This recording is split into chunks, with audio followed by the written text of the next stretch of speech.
ബ്രഹ്മപുരത്തിന്റെ വിശദീകരണവുമായി കൊച്ചി മുൻ മേയർ അനിൽകുമാർ.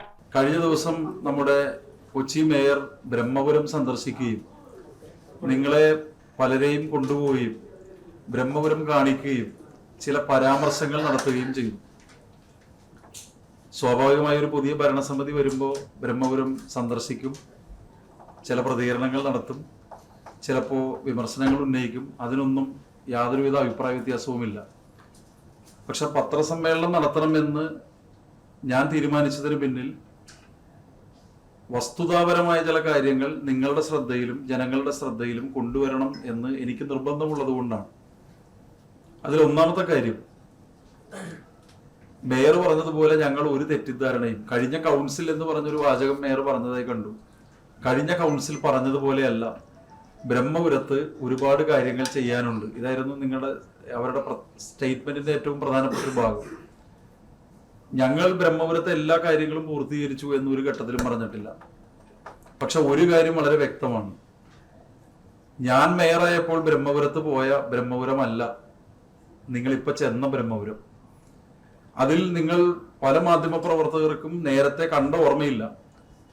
ബ്രഹ്മപുരത്ത് ഈ സ്ഥലം വാങ്ങുന്നതിന് മുമ്പ് ബ്രഹ്മപുരത്ത് പോയ ഒരാളാണ് ഞാൻ. അപ്പൊ അന്ന് മുതൽ ബ്രഹ്മപുരത്തെ സ്ഥലത്തെ സംബന്ധിച്ച് എനിക്ക് ധാരണയുണ്ട്. ഇപ്പൊ ഈ പറഞ്ഞ അവിടുത്തെ പ്ലാന്റ് പണിതെല്ലാം ചെല്ലിപ്പാടം എന്ന് പറഞ്ഞ ഒരു നിലം വാങ്ങി ആ നിലം നികത്തി ഉണ്ടാക്കിയ പ്ലാന്റാണ്. ബാക്കി സ്ഥലമൊക്കെ അതിന് ശേഷമാണ് വാങ്ങിയത്. അപ്പൊ ഞാൻ നിങ്ങളോട് പറയാൻ ആഗ്രഹിച്ചൊരു കാര്യം, അന്ന് ഞാൻ ബ്രഹ്മപുരത്ത് ചെല്ലുമ്പോൾ മേയർ എന്നുള്ള നിലയിലും ഞാനും ചെയർമാൻമാരും കൂടി ചെല്ലുമ്പോൾ അവിടെ മാലിന്യം മലകളായിരുന്നു. അത് വളരെ ഭംഗിയായി ദേശാഭിമാനി തൊട്ടടുത്ത ദിവസം പ്രസിദ്ധീകരിച്ചിരുന്നു 2 ഫോട്ടോയും, ഞാനും ചെയർമാൻമാരും നിൽക്കുന്നതും ഇപ്പോഴത്തെ മേയറും ചെയർമാൻമാരും നിൽക്കുന്നതും. അപ്പോൾ അതുകൊണ്ട് ഒറ്റ വാചകത്തിൽ എനിക്ക് പറയാനുള്ളത്, ഞങ്ങൾ ഒരുപാട് മാറ്റങ്ങൾ അവിടെ വരുത്തിയിട്ടുണ്ട്. അത് കൊച്ചിയിലെ മാധ്യമങ്ങൾക്കറിയാം, കേരളത്തിലെ മാധ്യമങ്ങൾക്കറിയാം, കൊച്ചിയിലെയും കേരളത്തിലെയും ജനങ്ങൾക്കും അറിയാം.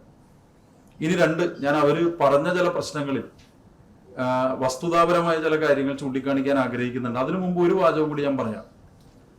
അവിടെ ഇനിയും ധാരാളം കാര്യങ്ങൾ ചെയ്യണമെന്ന് പറയുന്നതിൽ എനിക്ക് അഭിപ്രായ വ്യത്യാസമില്ല. പക്ഷെ അവിടെ ചെയ്യേണ്ട കാര്യങ്ങളെ ചെയ്യാൻ പാടുള്ളൂ. അവിടെ ആവശ്യത്തിനുള്ള പണം മാത്രമേ ചെലവഴിക്കാൻ പാടുള്ളൂ. ആവശ്യത്തിൽ കൂടുതൽ അവിടെ മുഴുവൻ മോശമാണെന്ന് പറഞ്ഞ് പണം ചെലവഴിക്കേണ്ട ഒരു സാഹചര്യം ഉണ്ടെന്ന് ഞാൻ കരുതുന്നില്ല. ഇത് രണ്ടുമാണ് ഞാൻ ഈ പറയാൻ പോകുന്ന കാര്യത്തിന്റെ ക്രക്സ്. അവിടെ 3 കാര്യങ്ങൾ അവർ ചൂണ്ടിക്കാണിച്ചു. ഒന്നാമത്തെ കാര്യം അവർ പറഞ്ഞത്, അവിടെ ശ്രീ MP രാജേഷും ഞാനും കൂടി ക്രിക്കറ്റ് കളിച്ച സ്ഥലം വെള്ളത്തിലാണ് എന്ന് പറഞ്ഞു. ഞാൻ നിങ്ങളെ ഒന്നും മറച്ചു വെച്ചിട്ടില്ല. ഞാൻ എൻ്റെ മേയർഷിപ്പ് ഒഴിയുന്നതിന് മുമ്പ് തെരഞ്ഞെടുപ്പിന്റെ ഒരു ഘട്ടത്തിൽ അവിടെ മാധ്യമപ്രവർത്തകരെ കൊണ്ടുപോയി കാണിച്ചതാണ്. അപ്പോഴും അവിടെ വെള്ളമുണ്ട്. അപ്പോഴും ഞാൻ മാധ്യമപ്രവർത്തകരോട് ആ വെള്ളത്തിനെ പറ്റി പറഞ്ഞു. കാരണം അവിടെ വേലിയേറ്റം ഉണ്ടാകുമ്പോൾ ബ്രഹ്മപുരത്ത് നടത്തിയ ബയോമൈനിങ് പ്രവർത്തനങ്ങൾക്ക് ശേഷം 2 മീറ്ററോളം ആഴത്തിൽ കുഴിച്ചു അവിടെയുള്ള മാലിന്യം എടുത്ത് മാറ്റിയപ്പോൾ സംഭവിച്ചത്, ഭൂമി താന്നു പോയിട്ടുണ്ട്. ബാലൻസ് മണ്ണ് മാത്രമാണ് അവിടെ ഇട്ടിട്ടുള്ളത്. ഭൂമി കുഴിഞ്ഞിട്ടുണ്ട്. അല്ലെങ്കിൽ തന്നെ ഞാൻ നിങ്ങളോട് പറഞ്ഞത് ഒരു പാടമായിരുന്നു. അപ്പൊ സ്വാഭാവികമായും അവിടെ വേലിയേറ്റം ഉണ്ടാകുമ്പോൾ വെള്ളം കയറി കിടക്കും. അതിനൊറ്റ കാര്യം ചെയ്താൽ മതി, കടമ്പ്രയറിന്റെ സൈഡ് കെട്ടിയാൽ മതി. സൈഡ് കെട്ടണം എന്ന് ഞാൻ അന്നേ തന്നെ ഇതിനു മുമ്പ് ബയോമൈനിങ് ഒരു 80% പൂർത്തീകരിച്ചപ്പോൾ തന്നെ ഞാൻ അന്ന് ഇപ്പോഴത്തെ നഗരസഭാ സെക്രട്ടറിയോടും ഉദ്യോഗസ്ഥന്മാരോടും അന്നും പറഞ്ഞിരുന്നു, നമുക്ക് എന്തായാലും ഇതിന്റെ സൈഡ് അടുത്ത പ്ലാൻ ഫണ്ടിലോ മറ്റെന്തെങ്കിലും ഫണ്ടിലോ കെട്ടേണ്ടി വരും. കാരണം അല്ലെങ്കിൽ വെള്ളം കയറിക്കൊണ്ടിരിക്കും. കൊച്ചിയിലെ ഒരു ടോപ്പോഗ്രഫിയുടെ കാര്യം അങ്ങനെയാണ്. രണ്ടാമത്തെ കാര്യം അവർ പറഞ്ഞത്, 2 ലക്ഷം ടണ്ണോളം മാലിന്യം ഇനിയും കെട്ടിക്കിടക്കുന്നുണ്ട്, അത് ബയോമൈൻ ചെയ്യണം എന്നാണ്. എനിക്ക് അതിനോട് യോജിപ്പില്ല. പക്ഷെ 2 ലക്ഷം ടൺ ചെയ്യണമെന്ന് അവർക്ക് നിർബന്ധമാണെങ്കിൽ ചെയ്യണതിന് ഞാനെതിരല്ല. അതായത് ഈ ബയോമൈനിങ് അവര് ആക്ച്വൽ ബയോമൈനിങ് തുടങ്ങുന്നതിന് മുമ്പ് എന്റെ ഓർമ്മ ശരിയാണെങ്കിൽ ഏതാണ്ട് 10.5 ലക്ഷം ടൺ മാലിന്യം അവിടെ ഭൂമിക്ക് അടിയിലും ഭൂമിക്ക് മുകളിലുമായിട്ട് ഉണ്ടെന്നായിരുന്നു ഇനീഷ്യലായിട്ടുള്ള നമ്മുടെ കോഴിക്കോട് റീജിയണൽ എഞ്ചിനീയറിംഗ് കോളേജിലെ NIT സർവേ. അപ്പൊ അതില് ഈ ഒരു ഭാഗം, അത് നിങ്ങൾ ആരും ആ മാലിന്യം കണ്ടിട്ടില്ല, ഒരു ഭാഗം ക്യാപ്പ് ചെയ്തതിന്റെ താഴെയാണ്.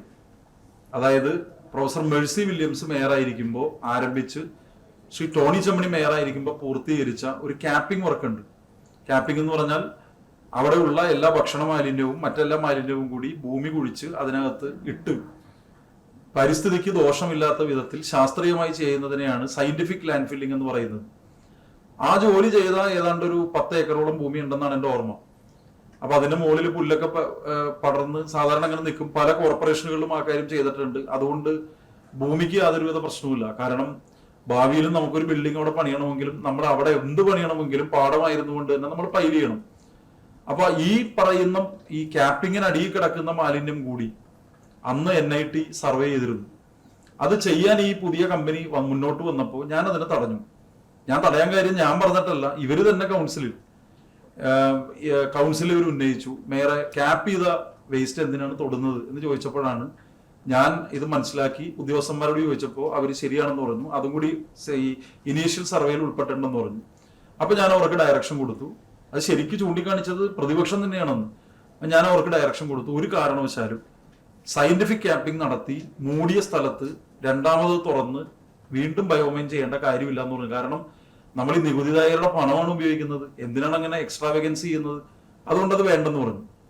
ഇനി അടുത്തൊരു പോയിന്റ് എനിക്ക് ശ്രദ്ധയപ്പെടുത്താനുള്ളത്, ഇവർ ഷെഡുകൾക്കകത്തുള്ള മാലിന്യം ഞങ്ങൾ കൊണ്ടുപോയി ഭക്ഷണ മാലിന്യം ഇട്ടു എന്ന് പറഞ്ഞ് എനിക്ക് ഈ നൂറ്റാണ്ടിലെ ഏറ്റവും വലിയ തമാശയായിട്ടാണ് തോന്നുന്നത്. കാരണം ആ ഷെഡ് പണിത് ഞാൻ പണ്ട് സ്റ്റാൻഡിംഗ് കമ്മിറ്റി ചെയർമാൻ ആവുന്നതിന് മുമ്പ്, അതായത് മേഴ്സി വില്യംസ് മേയർ ആയിരിക്കുമ്പോഴാണ് ഈ വിൻഡ്രോ പ്ലാന്റ് അവിടെ പണിത്. അത് കഴിഞ്ഞ് ശ്രീ ടോണി ചമ്മണി മേയറായി. ഞാൻ മേയറായി അവിടെ ചെല്ലുമ്പോൾ ഈ ഷെഡിന്റെ അടുത്തേക്ക് പോകാൻ പറ്റില്ലായിരുന്നു. നിങ്ങൾ ബയോമൈൻ ഈ ഫയർ ഉണ്ടായ സമയത്ത് വന്ന ആൾക്കാർക്ക് എല്ലാവർക്കും അന്നത്തെ TV ഫുട്ടേജസിലൊക്കെ അറിയാം, ഈ വിൻഡ്രോ പ്ലാന്റിന്റെ ഷെഡിന്റെ അടുത്തേക്കൊന്നും ഒരാൾക്ക് നടന്നോ ഒന്നും പോകാൻ പറ്റില്ല. കാരണം അതിന്റെ ഷെഡിനകത്തൊക്കെ പഴയ ഭക്ഷണ മാലിന്യവും പ്ലാസ്റ്റിക് മാലിന്യവും ഒക്കെ കൂടി കിളർന്ന് പഴയ വിൻഡ്രോ പ്ലാന്റിൽ നിന്ന് റിജക്ട്സ് ഇല്ലേ, അതിങ്ങനെ തള്ളിക്കൊണ്ടിരിക്കുമല്ലോ. ആ റിജക്ട്സ് റൂഫ് വരെ മുഴുവനും ഇട്ട് കൂട്ടിയിട്ടിട്ടുണ്ട്. ഇപ്പൊ ആ മാലിന്യം എടുത്ത് കാണിച്ചിട്ട് ഇത് ഈ പഴയ കൗൺസിൽ കൊണ്ട് ഇട്ടാണെന്നൊക്കെ പറഞ്ഞാൽ അതൊരു വസ്തുതാപരമായി ശരിയല്ല. അതാണ് ഞാൻ പറഞ്ഞത്, അത് ഒട്ടും യുക്തിക്ക് നിരക്കുന്ന കാര്യമല്ല. പക്ഷെ ഞാൻ അവരെ ആ കാര്യത്തിൽ പിന്തുണയ്ക്കുന്നുണ്ട്. എങ്ങനെ അത് ബയോമൈൻ ചെയ്ത് മാറ്റുന്നതിലൊന്നും തർക്കമില്ല. കാരണം നമ്മുടെ ഭൂമി നല്ല ക്ലിയറായി തന്നെ കിടക്കുന്നതാണ് നല്ലത്. ഞങ്ങൾക്ക് അന്ന് അതിന്റെ ടൈം പീരീഡ് കഴിഞ്ഞിരുന്നു, ഞങ്ങളുടെ ഫണ്ട് കഴിഞ്ഞിരുന്നു. വീണ്ടും ആ ബയോമൈൻ ചെയ്യണമെങ്കിൽ ഒരു 50,000 ടണ്ണെങ്കിലും ഉണ്ടാകാം എന്നാണ് എൻ്റെ ഞാൻ വെറുതെ ഒരു ഉദ്ദേശം പറയുകയാണ്. ചിലപ്പോൾ 1,00,000 ടൺ ഉണ്ടാവാം. അത് ബയോമൈൻ ചെയ്യുന്നതിന് തെറ്റില്ല. പക്ഷെ ഈ പറഞ്ഞ 2.5 ടൺ അവിടെ ബയോമൈൻ ചെയ്യേണ്ട യാതൊരു കാര്യമില്ല. അതൊരു എക്സ്ട്രാവഗൻസ് ആയിരിക്കും എന്ന കാര്യം ഞാൻ പുതിയ ഭരണസമിതിയെ പ്രത്യേകമായി ഓർമ്മപ്പെടുത്താൻ ആലോചിക്കുകയാണ്. മറ്റൊന്ന്, മൂന്നാമതൊരു കാര്യവും കൂടിയാണ് അവർ ശ്രദ്ധപ്പെടുത്തിയത്.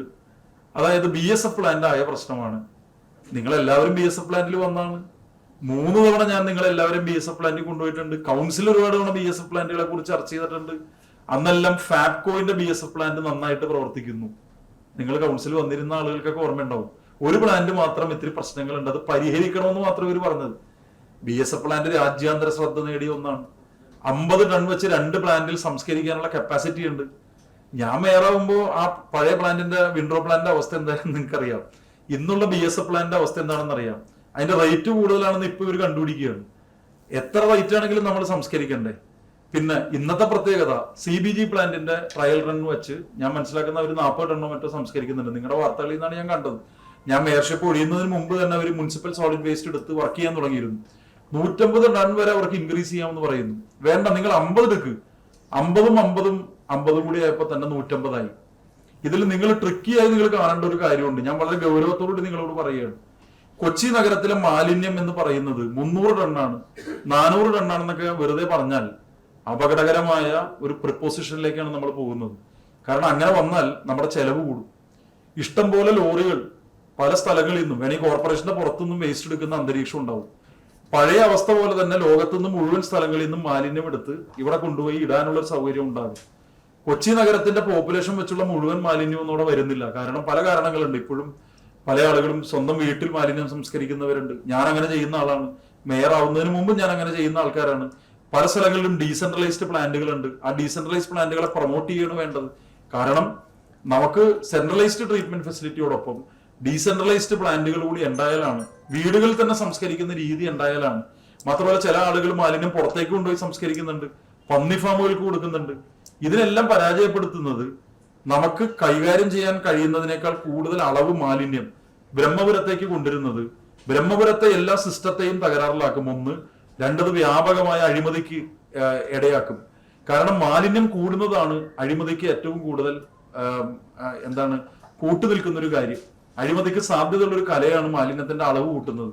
അതുകൊണ്ട് സ്വാഭാവികമായും ഇത് യാഥാർത്ഥ്യബോധത്തോടു കൂടി തന്നെ പരിശോധിക്കണം.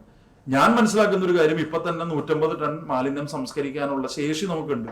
ചിലപ്പോൾ 200 ടൺ വരുന്നുണ്ടാവാം, അല്ലെങ്കിൽ 180 ടൺ. അവസാന കണക്കുകളൊക്കെ 180 ടൺസ് ആയിരുന്നു. ഒരു 30 ടണ്ണൊക്കെ ചിലപ്പോൾ നമുക്ക് ഇപ്പൊ സംസ്കരിക്കാൻ സംവിധാനം ഉണ്ടാവില്ല. അതിനൊരു 50 ടണ്ണിന്റെ വിൻഡ്രോ പ്ലാന്റ് പണിതാൽ പ്രശ്നം തീരും. നേരെ മറിച്ച് നിങ്ങൾ തിരിച്ചാലോചിച്ച് നോക്കിയേ, 300 ടൺ ഉണ്ടെന്ന് പറഞ്ഞാൽ പിന്നെ നിങ്ങൾക്ക് 150 ടണ്ണും കൂടി പുതിയ ഒരു വിൻഡ്രോ പ്ലാന്റ് പണിയാം. അപ്പൊ പുതിയ വിൻഡ്രോ പ്ലാന്റിന് ഒരു 100 കോടി രൂപയാവും, അല്ലെങ്കിൽ 150 കോടി രൂപയാവും. പിന്നെ അങ്ങോട്ട് ഇപ്പൊ എല്ലാം നമ്മുടെ കോമ്പാക്ടറിലാണ് വരുന്നത്. അത് മാറി ലോറിയുടെ എണ്ണം കൂട്ടാൻ പറ്റും.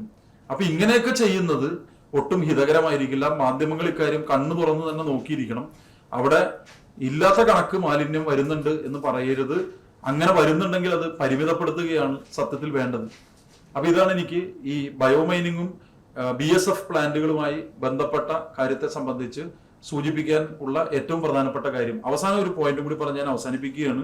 അവിടുത്തെ മാസ്റ്റർ പ്ലാൻ മാറ്റം വരുത്തണം എന്ന് പറഞ്ഞാൽ അതൊക്കെ പുതിയ കൗൺസിലിന്റെ അധികാരങ്ങളാണ്. ഞാനിങ്ങനെ ഒരു പത്രസമ്മേളനം പോലും തിരിച്ചു വന്നിട്ട് നടത്തണമെന്ന് കരുതിയതല്ല. ഞാൻ ഒരു ബൈറ്റ് പോലും ഈ പുതിയ കൗൺസിലിന്റെ പ്രവർത്തനങ്ങളെ പറ്റി നടത്തണമെന്ന അഭിപ്രായമുള്ള ആളല്ല. കാരണം അവിടെ ഞങ്ങളുടെ കൗൺസിലർമാരുണ്ട്, അവര് പറഞ്ഞോളും. അവർക്ക് അതിന്റെ നേതാവുണ്ട്, പാർലമെന്ററി പാർട്ടി ഉണ്ട്, CPM-ന്റെ ജില്ലാ സെക്രട്ടറി ഉണ്ട്, അവർ പ്രതികരിച്ചോളും. ഇപ്പൊ പറയേണ്ടി വന്നത് ഇങ്ങനെ പഴയ കൗൺസിലിനെ പറ്റി ഒരു ഒരു അത്ര സുഖകരമല്ലാത്ത വിധത്തിൽ ഭയങ്കരമായ രാഷ്ട്രീയം പറഞ്ഞെന്നല്ല ഞാൻ പറഞ്ഞത്. പക്ഷെ അതിലൊരു രാഷ്ട്രീയമായ കണ്ടന്റ് ഉണ്ട്. ഒന്ന്, പഴയ കൗൺസിലിനൊന്ന് കുറ്റപ്പെടുത്തുക എന്നൊരു തോന്നൽ അതിനകത്തുണ്ട്.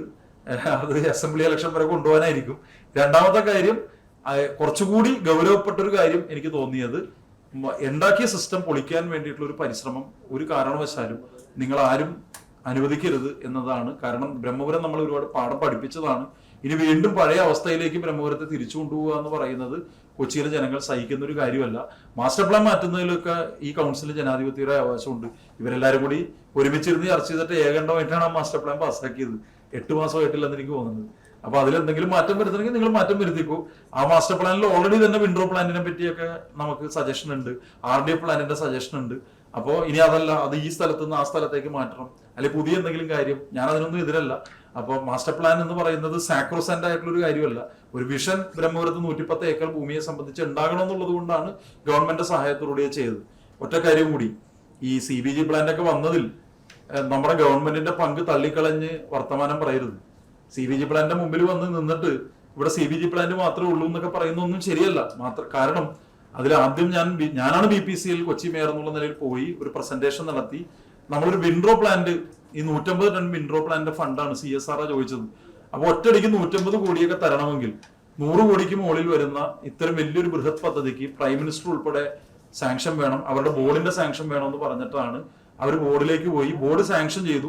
പക്ഷെ ബോർഡ് സാങ്ഷൻ ചെയ്തപ്പോൾ വേസ്റ്റ് ടു എനർജി പ്ലാന്റിന്റെ പ്രപ്പോസിഷൻ ഗവൺമെന്റിന് അങ്ങനെ ഒരു പ്രപ്പോസൽ ഉള്ളത് കൊണ്ട് സംസ്ഥാന ഗവൺമെന്റ് അനുമതി കൂടി വാങ്ങിയിട്ട് മാത്രം നിങ്ങൾ ഇത് മുന്നോട്ട് പോയാൽ മതി എന്ന് BPCL ബോർഡ് പറഞ്ഞു. അപ്പോഴാണ് ബ്രഹ്മപുരം ഫയർ ഉണ്ടാകുന്നത്. BPCL നമ്മുടെ വ്യവസായ വകുപ്പ് മന്ത്രിയെ കണ്ടപ്പോൾ അദ്ദേഹം തദ്ദേശ മന്ത്രിയായിട്ട് ആലോചിച്ചിട്ട് ചീഫ് സെക്രട്ടറിയും അവർ 3 പേരും കൂടിയാണ് ഒരു നിർദ്ദേശം ഇവരുടെ മുമ്പിൽ ഒരു അപേക്ഷ വെച്ചു. നമ്മൾ പഴയ ഈ വിൻഡ്രോ പ്ലാന്റ് വേണ്ട, ഇന്നത്തെ ടെക്നോളജി അനുസരിച്ച് ഇൻഡോറിലൊക്കെ ഉണ്ട്, നിങ്ങൾക്ക് എന്തുകൊണ്ടൊരു CBG പ്ലാന്റ് പണിയാൻ പാടില്ല എന്ന് പറഞ്ഞു. CBG പ്ലാന്റ് അവർ അംഗീകരിച്ചു. നമ്മൾ വളരെ സ്പീഡിൽ, നിങ്ങൾക്ക് എല്ലാ മാധ്യമപ്രവർത്തകർക്ക് അറിയുന്നതാണ്, നമ്മളെല്ലാ സാങ്ഷനും കൊടുത്തു. അത് തീർച്ചയായിട്ടും നമ്മുടെ പ്രത്യേകിച്ച് 2 മന്ത്രിമാരുടെ ഇടപെടൽ അക്കാര്യത്തിലുണ്ട്. ഇതൊന്നും മറന്നുകൊണ്ട് എല്ലാ കാര്യങ്ങളെയും സങ്കുചിതമായ രാഷ്ട്രീയത്തിന്റെ കണ്ണിൽ കൂടെ കണ്ടാൽ അതിന്റെ ഒരു ബാക്ക്ലാഷ് തീർച്ചയായിട്ടും ഈ കൗൺസിലിൽ ഉണ്ടാകും എന്നാണ് ഞാൻ വിചാരിക്കുന്നത്. അപ്പൊ അതിനവര് ഒരുമ്പെടരുത് എന്നാണ് എനിക്ക് സൂചിപ്പിക്കാനുള്ളത്.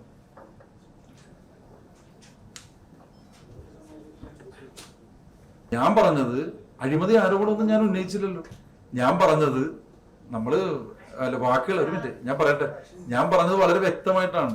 ഇപ്പൊ എന്തെങ്കിലും അഴിമതി നടന്നു എന്നല്ല ഞാൻ പറഞ്ഞത്. ആവശ്യത്തിൽ കൂടുതൽ പണം, നമ്മൾ ഒരു കാര്യം ഇല്ലാത്തൊരു കാര്യം പറഞ്ഞാൽ, നമ്മുടെ വേസ്റ്റ് 300 ടൺ ആകും എന്ന് പറഞ്ഞാൽ അത് ഈ അഴിമതിക്ക് കൂട്ട് നിൽക്കുന്ന, അഴിമതി നടത്തണമെന്ന് ആഗ്രഹിക്കുന്നവർക്കൊരു അവസരമാകും. കാരണം ആവശ്യത്തിൽ കൂടുതൽ പ്ലാന്റുകൾ പണിയുക, ആവശ്യത്തിൽ കൂടുതൽ ബയോമൈനിങ് നടത്തുക, ആവശ്യത്തിൽ കൂടുതൽ നാളെ അവിടെ കൊണ്ടുപോയി കൊച്ചി നഗരത്തിന് പുറത്തുള്ള വേസ്റ്റ് അവിടെ കൊണ്ടുവരിക. അങ്ങനെയാണല്ലോ ബ്രഹ്മപുരം മോശമായത്. അത്തരമൊരു അന്തരീക്ഷത്തിലേക്ക് പോകരുത് എന്നുള്ളൊരു കോഷനാണ് ഞാൻ അതുമായി ബന്ധപ്പെട്ട് പറഞ്ഞത്. മാസ്റ്റർ പ്ലാൻ എന്ന് പറഞ്ഞാൽ ഇന്ന പ്രോജക്ട് ഇന്ന സ്ഥലത്ത്, CBG പ്ലാന്റ് ഇന്ന സ്ഥലത്ത്, BSF പ്ലാന്റ് ഇന്ന സ്ഥലത്ത്, വിൻഡ്രോ പ്ലാന്റ് ഇന്ന സ്ഥലത്ത്, RDF പ്ലാന്റ് ഇന്ന സ്ഥലത്ത്, സാനിറ്ററി ലാൻഡ്ഫിൽ ഇന്ന സ്ഥലത്ത് എന്ന് പറഞ്ഞൊരു പ്ലാനാണ്. അതിൽ അവർക്ക് സ്വാഭാവികം മാറ്റം വരുത്താം.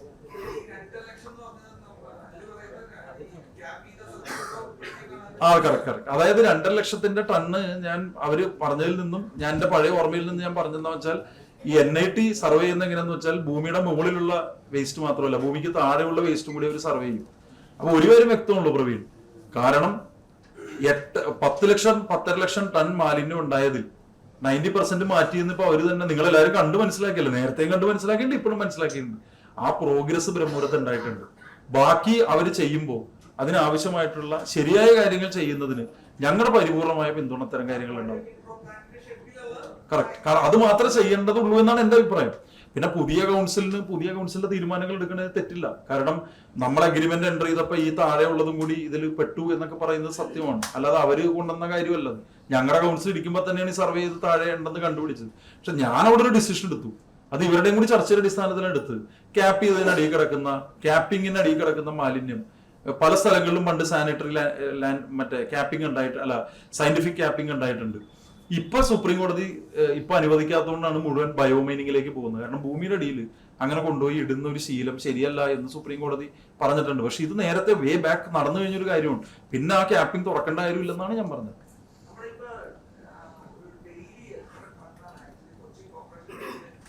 അല്ല, നമ്മളിരിക്കുമ്പോ പലതവണ നമ്മുടെ ഹെൽത്തില് മേയറല്ലല്ലോ അതിന് മറുപടി പറയേണ്ട, ഹെൽത്തിൽ ഉദ്യോഗസ്ഥരാണ്. അന്നൊക്കെ അവസാനം വരെ പറഞ്ഞിരുന്നു 150 ടണ്ണാണ് ആദ്യം പറഞ്ഞിരുന്നത്. ഏറ്റവും അവസാനം പറഞ്ഞിരുന്നത് 180 ടണ്ണാണ്. അപ്പൊ പലപ്പോഴും അന്ന് കൗൺസിലിൽ ചില ആളുകൾ പറഞ്ഞുകൊണ്ടിരുന്ന കണക്ക് കൊച്ചിയിലെ ജനസംഖ്യ 6 ലക്ഷമാണ്. ഈ 6 ലക്ഷത്തിന്റെ ഇത്ര പിന്നെ ഫ്ലോട്ടിംഗ് പോപ്പുലേഷൻ കൂട്ടണം. ഇതെല്ലാം കൂട്ടുമ്പോ ഒരു കണക്കുണ്ട് നാഷണൽ ലെവലിൽ, ഒരാൾ ഇത്ര കിലോ മാലിന്യം ഉപയോഗിക്കുന്നു. അപ്പോൾ ഇതിന്റെ ടണ്ണേജ് എന്ന് പറയുന്നത് ഈ 300ന്റെ അടുത്തേക്ക് വരും. ഇങ്ങനെ കൂട്ടി നമ്മൾ മാലിന്യത്തിന്റെ അങ്ങനെ കണക്ക് കൂട്ടേണ്ടതില്ല എന്നാണ് ഞാൻ പറഞ്ഞത്.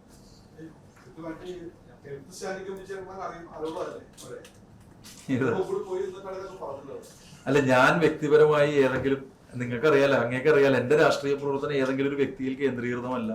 എന്റെ രാഷ്ട്രീയ പ്രവർത്തനം 10-17 വയസ്സിൽ തുടങ്ങിയ രാഷ്ട്രീയ പ്രവർത്തനമാണ്. അതിനിടയിൽ ചില സഹപ്രവർത്തകർ വരും പോകും.